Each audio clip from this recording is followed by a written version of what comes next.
The government representative, policymaker, and experts in climate action. It's a pleasure to welcome you today in Brussels and online also for the regional workshop on climate mainstreaming activities in the Eastern Partnership countries with a specific focus on energy and agriculture.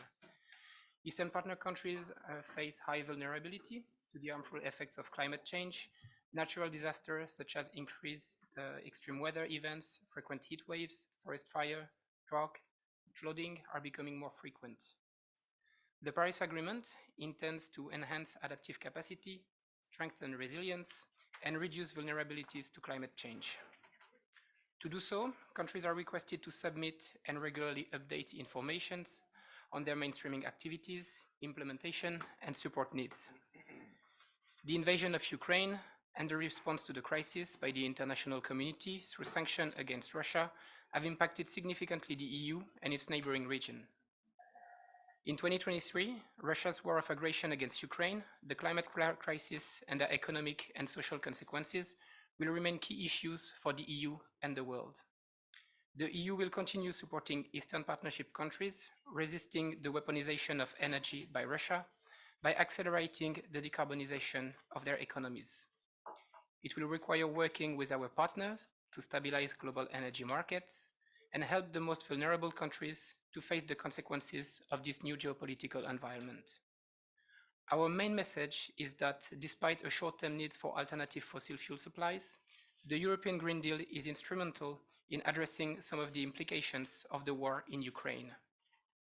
It is a response that considers the global concerns raised by the geopolitical and social environmental crisis, both in the short term and the long term.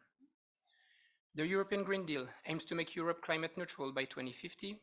To make this objective legally binding, the Commission proposed the European Climate Law, which also set a new, more ambitious net greenhouse gases emission reduction target of at least minus 55% by 2030 compared to 1990 levels. To achieve our decarbonization objective, greenhouse gases emission must be reduced in all economic sectors, from energy to industry, to transport and farming.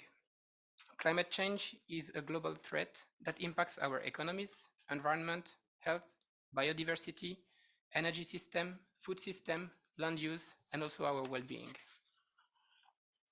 Therefore, climate action requires mainstreaming of policies, finance, legislation, and institutional cooperation to support low-carbon development and adapt to climate change.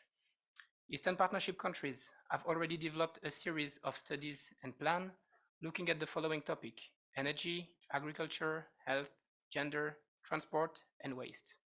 Last week, Georgia approved the 2050 LEDs, including a carbon neutrality target by 2050, and we congratulate you for this. As mainstreaming is not a single action, these activities need to be continued and enshrined in policy planning. In that sense, the Commission has been funding the EU for Climate project to help governments in the 5 Eastern Partnership countries to act against climate change and support the development and implementation of climate-related policies. This contributes to low emission and climate resilience development and their commitments to the Paris Agreement on climate change. More specifically, the climate mainstreaming component of the EU for Climate project promotes the establishment of concrete sectoral guidelines for the implementation of the Paris Agreement in each of the Eastern partners. The main objective of this workshop is to provide insight into mainstreaming of climate action in the EU and Eastern Partnership countries and serve as a forum for the exchange of lessons learned and challenges encountered during planning and implementation. During this workshop, you will understand how the EU approaches climate mainstreaming in its policies, learn from each other through good practices, and gain ideas for further mainstreaming activities.